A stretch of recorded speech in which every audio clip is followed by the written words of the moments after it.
He wrote the letter on the night of February 18, 1945. Tomorrow, he knew, the Marines would come ashore at Iwo Jima. He had been on that island for months, digging, waiting, rehearsing in his mind the moment of American collapse.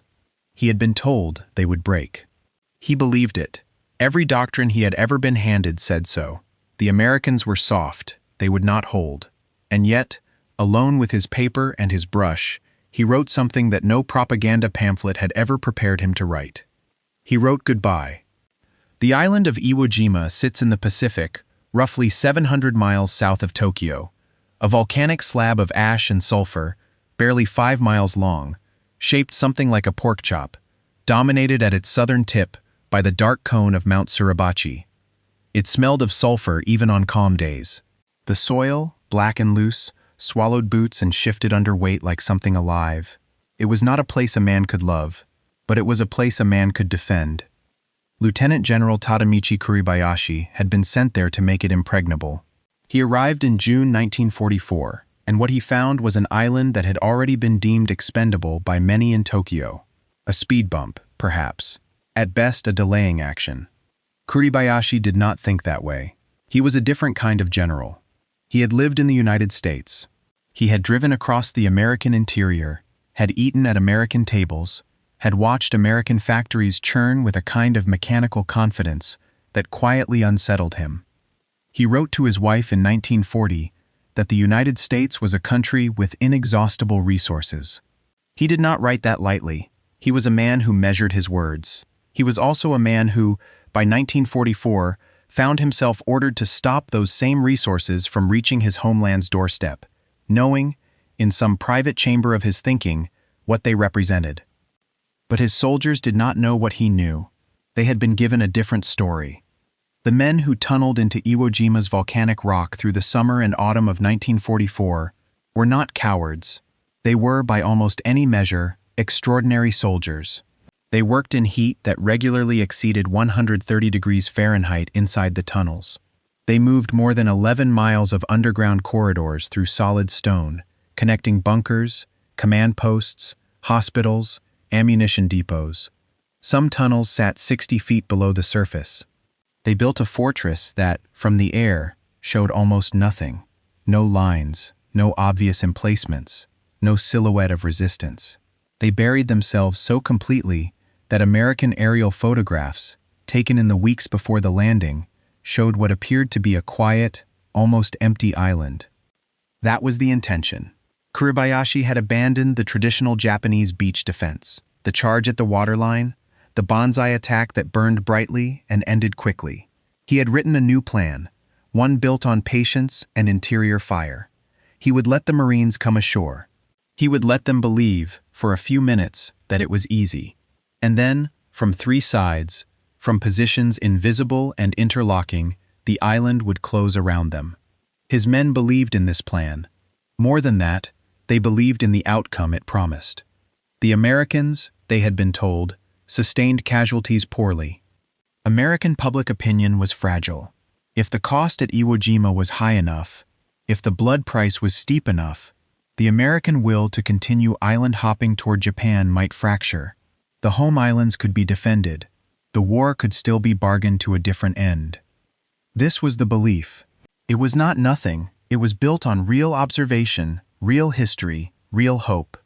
But hope is not the same as probability. And Kuribayashi, unlike his soldiers, had seen the factories. The Marines came at 0900. More than 450 ships stood offshore. The naval bombardment that preceded the landing had lasted for 3 days, and the men watching from inside the tunnels had endured it the way one endures a sustained and unreasonable noise, clenched, waiting for it to stop, telling themselves it would stop. It did stop. Then the landing craft appeared. Imagine what the defenders saw. From slits cut into rock, from camouflaged positions built to show nothing, they watched wave after wave of Higgins boats, flat-bottomed landing craft, grind through the surf and drop their ramps. Roughly 30,000 Marines would come ashore on the first day alone. The beach was only about 3,500 yards wide. The mathematics of that crowding, the sheer density of men and equipment pressing onto that narrow strip of black volcanic sand, must have appeared simultaneously impressive and horrifying. Kuribayashi held his fire longer than any Japanese commander had held it before him. He let the beach fill. He let the men move inland, stumbling in the loose ash that swallowed ankles, and made every step a small exhaustion. And then, when the beach was thick with Marines, and the follow-on waves were still coming, he opened everything at once. The Marines who survived that first afternoon described it in terms that reached past normal battlefield language. The volcanic sand that had slowed their legs now also stopped their shovels. It would not hold the walls of a foxhole. It poured back as fast as it was dug. Men who had trained for years to dig in and establish a defensive position found themselves lying in ash that offered no shelter, under fire from positions they could not see, on an island that smelled of rotten eggs and shifted beneath them. And yet they did not break. By the end of the first day, approximately 30,000 Marines had landed. American casualties were severe, but the beachhead held. By the end of the second day, Marine units had pushed across the island's narrow southern neck, cutting Mount Suribachi off from the rest of the Japanese garrison. This had not been in the calculation. The fortress was beginning to be dismantled from the outside in, methodically, piece by piece, at a cost that was terrible, but being paid. Kuribayashi watched this from his command post deep in the rock. He sent messages to Tokyo. The tone of those messages shifted across the days of the battle in a way that, read now, carries the quiet weight of a man revising everything he has built his professional life upon. On the early days, the messages speak of holding, of inflicting casualties, of the plan proceeding. Then, gradually, the language changes. The plan is proceeding, yes, but the Americans are not breaking. The Americans are continuing. The Americans are absorbing losses that, by every doctrine available to him, should have been prohibitive, and they are continuing anyway. Remember what he had believed at the start, that American public opinion was fragile, that the cost could be made too high, that the will would fracture. Here is where it begins to break. Not all at once, slowly. The way a foundation cracks, not with a dramatic collapse, but with hairline fractures that appear overnight and widen in the cold. The Marines raised their flag on the summit of Mount Suribachi on February 23, 1945, 4 days after the landing. It was the second flag raised that morning. The first had been smaller, and a larger one was brought up so that men across the island could see it. Associated Press photographer Joe Rosenthal captured the moment of the second flag raising. The image, transmitted back to the United States, became perhaps the most reproduced photograph of the entire war. To the Marines still fighting below, it meant something immediate and physical. A landmark taken, a symbol planted, a direction established. To the Japanese garrison still alive inside the tunnels, it meant something else. The mountain they had built into a fortress, the mountain that was supposed to anchor the entire southern defense, was gone. Hit subscribe right now, because what Kuribayashi admitted in the weeks that followed changes the entire picture of what both sides understood this battle to mean. Do not go anywhere. The battle for Iwo Jima continued for 36 days. The Marines moved north across the island in what their own accounts describe as some of the most concentrated, grinding combat of the Pacific War.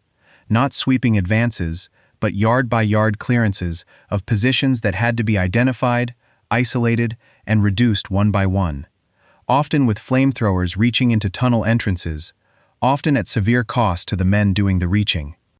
Kuribayashi moved his command post twice as the American advance compressed his perimeter.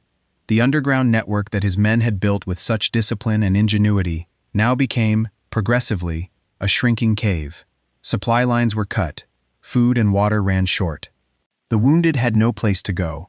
Medical officers reported conditions in the deeper tunnels that fall outside the boundaries of easy description, not because they were unusual for a siege, but because the men enduring them did so with a composure and unit cohesion that, even in extremity, held.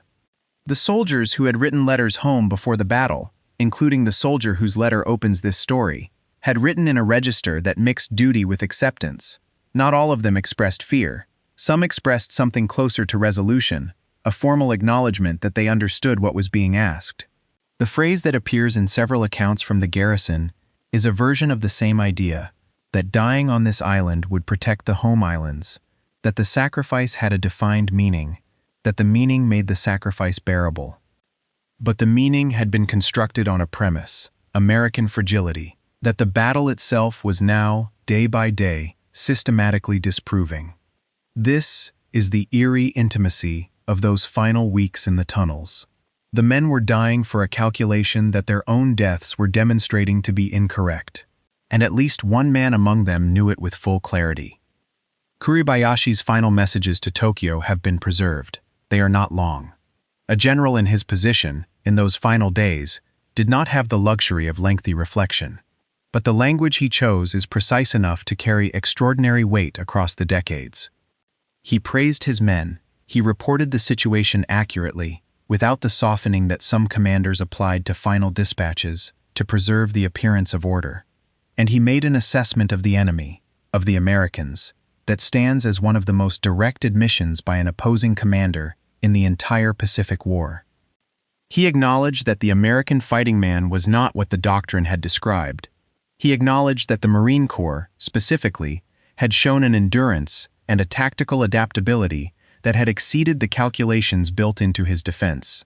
He did not say this with bitterness, or at least the language does not carry obvious bitterness. He said it the way a professional soldier acknowledges a professional adversary, with something that approaches, however quietly, respect. The garrison of Iwo Jima was approximately 21,000 men when the battle began. By the time fighting effectively ended in late March 1945, approximately 18,000 of them were dead. Only around 216 were taken prisoner, a number that reflects not American ruthlessness, but Japanese doctrine, the understanding, internalized by almost every man on that island, that surrender was not a category available to them. Kuribayashi himself died on the island. The exact circumstances remain uncertain. The accounts differ. He was 53 years old. The Marines suffered approximately 6,800 killed and nearly 20,000 wounded in 36 days of fighting, on an island roughly the size of Manhattan, below 14th Street. Fleet Admiral Chester Nimitz, the American Pacific commander, said afterward that uncommon valor was a common virtue among the Marines at Iwo Jima. The line was written for Americans, about Americans, but in a precise and unintended way, it also described the men in the tunnels. Their valor was not in question. What had failed them was not courage. What had failed them was the premise. Return, for a moment, to February 18, 1945, the night before. The man with his paper and his brush, writing goodbye in the sulfur-smelling dark. He would have known, on some level, the shape of what was coming, not the specific hour of his death, not which morning or which assault, but the general architecture of it. Kuribayashi's plan asked every man on the island to understand that survival was not the objective. The objective was cost. The objective was to make the Americans pay so steeply that their will to press toward Japan would weaken. The letter written the night before the landing was written by a man who had accepted this trade, his life for the possibility of a different outcome. What he could not have written, what no man on that island could have written, because the evidence had not yet accumulated, was the line that the battle itself would eventually produce. He could not have written, the Americans paid the cost, absorbed it, and came anyway. He could not have written, the premise on which I am dying does not hold. He could not have written the thing that Kuribayashi, from his shrinking tunnel, eventually had to transmit to Tokyo in plain, professional language. The Americans were stronger than the doctrine said. Not just in equipment, not just in ships and aircraft, and the industrial weight that Kuribayashi had seen with his own eyes in American factories years before. Stronger in the human sense, in the willingness to continue sense, in the thing that is hardest to quantify and easiest to get wrong when you are building a defense around an opponent's expected weakness. The letter from the night of February 18 ended, as letters like that often do, with the things a man returns to when he has finished with doctrine and strategy and calculation, family, memory, the particular texture of a life that he understood he was, in some formal sense, completing. The letter was not a battle document. It was a human document. And that is precisely why it matters. The island was declared secured on March 26, 1945, though isolated groups of Japanese soldiers continued to hold out in the tunnels for years afterward, the last two not surrendering until January 6, 1949, years after the war's end, having lived in the dark long past the moment when the war that gave their resistance its meaning had concluded. Whether they knew the war was over and could not bring themselves to accept it, or whether they had been so fully sealed inside the tunnel world that the news had genuinely not reached them in a form they trusted, is one of those human questions that the historical record leaves open. Both possibilities are quieting in their own way. Kuribayashi had written, in the months before the battle, letters to his son Taro that have since become well known in Japan, letters that asked the boy to be strong, to care for his mother, to understand what his father was doing and why. The letters are the work of a man trying to compress a lifetime of fatherly guidance into the space available before the space runs out. They are not the letters of a man who expected to win. They are the letters of a man who had done the arithmetic and was trying to make sure the people he loved would be all right on the other side of it. He had seen America. He had driven its roads and sat at its tables. He knew what the factories meant. He had volunteered, anyway, to stand between those factories and his home. Not because he believed the calculation favored him, but because the calculation was not the only thing that mattered. The letter a Japanese soldier wrote before facing the Marines was not a document of confidence. It was not a document of hatred. It was, stripped to its quiet core, a document of love, directed toward people far away, written in sulfur-smelling dark, on the night before everything he had prepared for began. The Americans came in the morning. They did not break. And in the end, the most honest thing the island produced was not a battle plan or a final dispatch or a tactical assessment. It was that letter, written by a man who knew, in the private place beneath doctrine, exactly how the morning would unfold, and wrote home anyway, because that is what men do when the night before is the last night, and the paper is still there, and the brush is still in the hand. That is the war through the eyes of those who lost it, not a story of weakness, but of men whose courage was real and whose premises were wrong, and who carried both things into the dark of Iwo Jima and left them there. If this story stayed with you, subscribe and turn on notifications. Every week we tell the war through the eyes of those who lost it. Leave a like if you think these voices deserve to be heard. And tell us in the comments where you're watching from. We read every one. We'll see you in the next one.